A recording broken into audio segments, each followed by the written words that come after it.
Hello, everybody. This is Eddie Marcus again, and I'm very excited about talking to you today. It's morning. I just got up. Eyes are kind of tight. Light kind of bright here, so I got my shades on so I can feel comfortable as this message is comfortable to you. And what I want to do, ladies and gentlemen, is share with you some of the freedoms that come with listening to God. You've heard me oftentimes say when people say, my Bible says, then they all go around saying, my Bible says. They memorize for whatever reasons motivates them passages of the Bible or the entire Bible. And then they base their knowledge of God and their relationship with God based upon scriptures that they've been able to remember and recall, or so on and so forth. Or maybe at the fact that they stop drinking, they stop smoking, they stop going out having a good time. They just start fitting in, waiting till that ultimate day when they die. Well, I want you to know, ladies and gentlemen, that life is a little bit more complicated than that, and at the same time easier. I want you to know that here we live here in this situation, and we know that when we talk about God, we have people who are telling us constantly that how you're going to hear except you got a preacher, and that God has put this man here before you to tell you what is in this book. This book that you can read. Oh, incidentally, there was a time when I understand the Catholic Church forbade any of its parishioners to even read the Bible. So you couldn't read it then. No read. Now you read, but you don't get anything unless it comes out of the mouth of the preacher. And that sounds like a good old trap to me, for somebody to tell you, to guarantee to you who was going to be speaking to you, just like they bought all the politicians. You say they buy the preacher. Holy cow. You say they can't buy the preacher. No, well, the preacher's no threat. They already know by the tax code what they can do and what they cannot do. And if they became a threat, they would be dealt with. So that's just another tangled part of the web that keeps you confused. Another part of it is that they keep telling you about the Antichrist. The Antichrist got you looking for the Antichrist. That's the way to keep your eye off the Antichrist. See, because the Antichrist is already here. He's been here since the beginning. If you want to be biblical, he's been here before Adam and Eve. But he conquered them.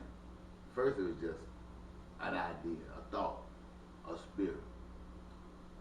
But it conquered Adam and Eve, became a part of them. And they carried forward the traditions of the Antichrist that have brought us to this point. And yet, when each of us come into the world, we bring enough of God in us to make it take a long time before the Antichrist just tell you that he's running the show. But my message to you is that the Antichrist is running the show.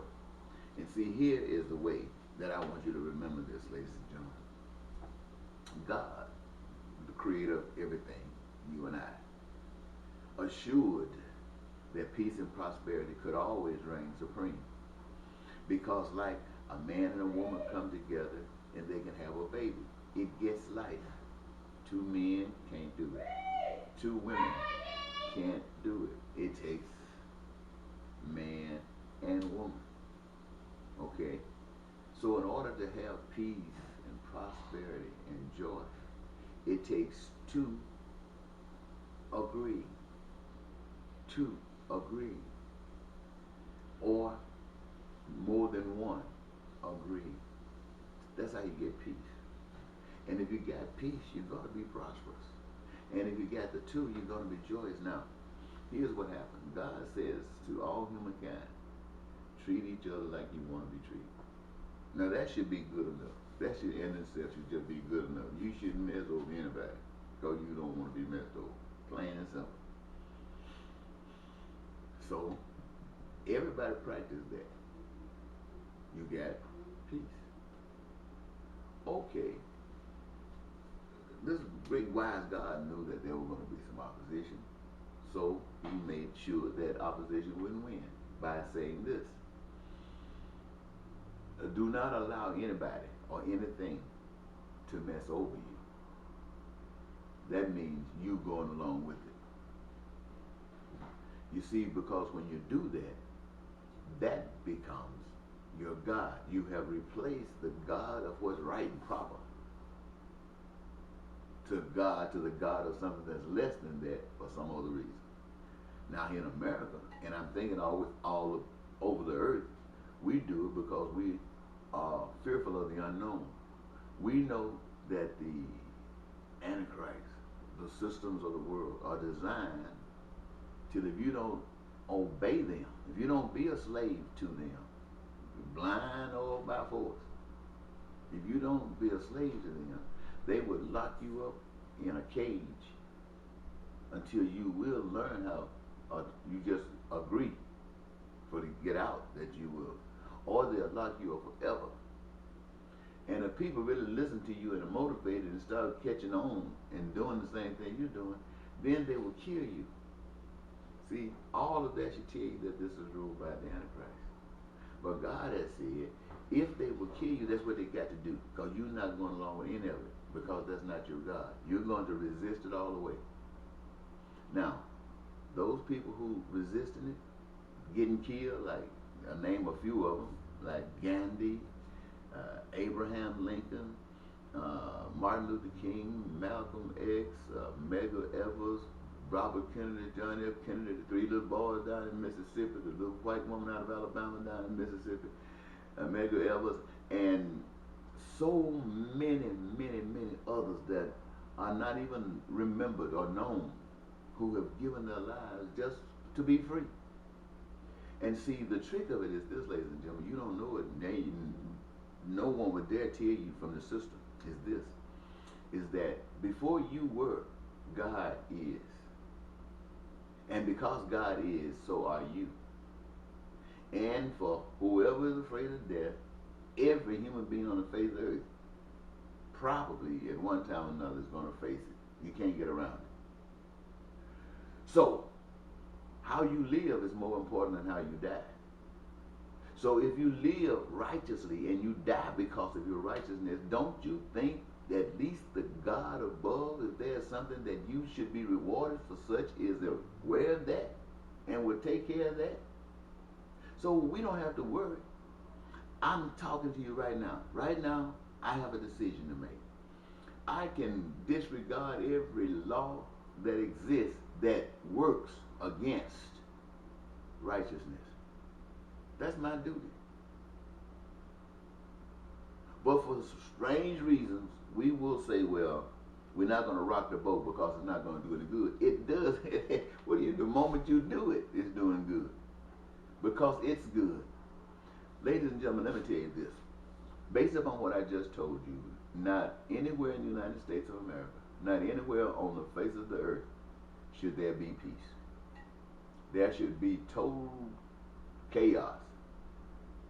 Wherever people exist that have been robbed of their God-given inheritance, there should be hell going on. Now, I'm not speaking of violence, because where my understanding is at is past violence. Violence begets violence. And to those who are into violence, I'm not going to tell you not to. You have to listen to your own spirit. Maybe it takes a few of you to wake some of these other folks up out there who don't mind killing you. But for me, I'm beyond that. I know that there will not be any true peace until people wake up. I know that there will be no true prosperity until people wake up. And there will be no true joy until people wake up. And I'm talking about all of them. I'm not talking about just because you get rich, you think you've escaped something. You haven't escaped a darn thing. So, I'm talking about when people decide, when people make the decision that we have tried the Republicans' way, we've tried the Democrats' way, we tried the whites' way, we've tried the blacks' way, and all that junk don't work. So let's try something from the spirit, something from the spirit world. Let's try something from the spirit world. If the spirit world can produce an earth, if it can produce a tree, if it can produce you and me, it can produce peace. So let's try. It can produce prosperity. So let's try. It can produce joy. So let's try. Now, what is that which we seek from the spirit world? Satisfaction, fulfillment, peace, true peace. For being in these bodies in these times, none of us, I believe, asked to be here on this earth. I don't believe a single one of us. We might have, I don't know, but I don't believe it. I have no memory whatsoever of asking any power to let me go down here. But I'm not really upset for being down here. I'm just pissed that being down here, the things I want to do seem to be so complicated because there are powers that are here that's designed to keep it from me. And when I found out that God made it for me, and the power that is keeping it from me is anti-God, and then I'm looking at all these people who crying, God, God, God, and they acting right in line with that which denies God, I can't understand it. I get upset, I fuss at everybody. Then I come back sometimes and I try to tell you about the good stuff. And it seems like I guess my card is up because you're not seemingly seeking after peace. There ain't nothing but talk to you. Oh, and when it comes down to prosperity, you'd rather buy a lottery ticket. I ain't meddling because I buy them too. But what I'm trying to say to you, ladies and gentlemen, is that we can't blame God for nothing. I hear people saying sometimes, how can there be a God that would allow that to happen? God did not allow that to happen. We the people allowed that to happen. We the people allowed that to happen. War. We the people. We're the cause of war because we will fight. We'll pick up a gun and go kill somebody just because somebody else told us to. We just that ignorant. Somebody told us to pick up a gun and go kill somebody, and that's what we're going to go do. Now somebody's going to tell us about a God that tells us it's okay to put up with all this crap and stuff that we are living with, and that when we die, he'll reward us. Now, don't that sound like stuff that you tell ignorant people? Because ain't no thinking man, no thinking woman, no thinking child, no thinking old folk going to go for no stuff like that. You can live after you die. Hey, that might be cool. I'm not saying you can't. But if you can live after you die, brother, you can bet your last money you can live before you die. Because on this side, you got something to do with it. You don't know who got nothing to do with the other side. So let's put the junk aside. Now, I didn't mean to talk that long, but maybe somebody got something out of it. I'm actually calling people all over the world to change their ways. I'm asking them to consider being born again. That's cleaning out all this old junk in this world that we have been trained of, that is not pure, that is not good. Flip it out of us. Flip it out of us by opening up our eyes so we can see that which is good and know the difference. Let us understand truth. Help us to understand truth by being true and looking at the reflection. And there we will see it. And help us to believe, if for no other reason, that it's easier to do it than to be mad. That everybody who sees the world the way it is and thinks it's okay is normal. We can't expect anything different than that. But because we have seen the new way, we have seen the pure way, then we become a reflection of that way. By when others are saying the budget is too big, we said there is no budget. All the limits are off. Why? Because we are children of God. Come on. Now I'm going to leave it there, and I'll talk to you later.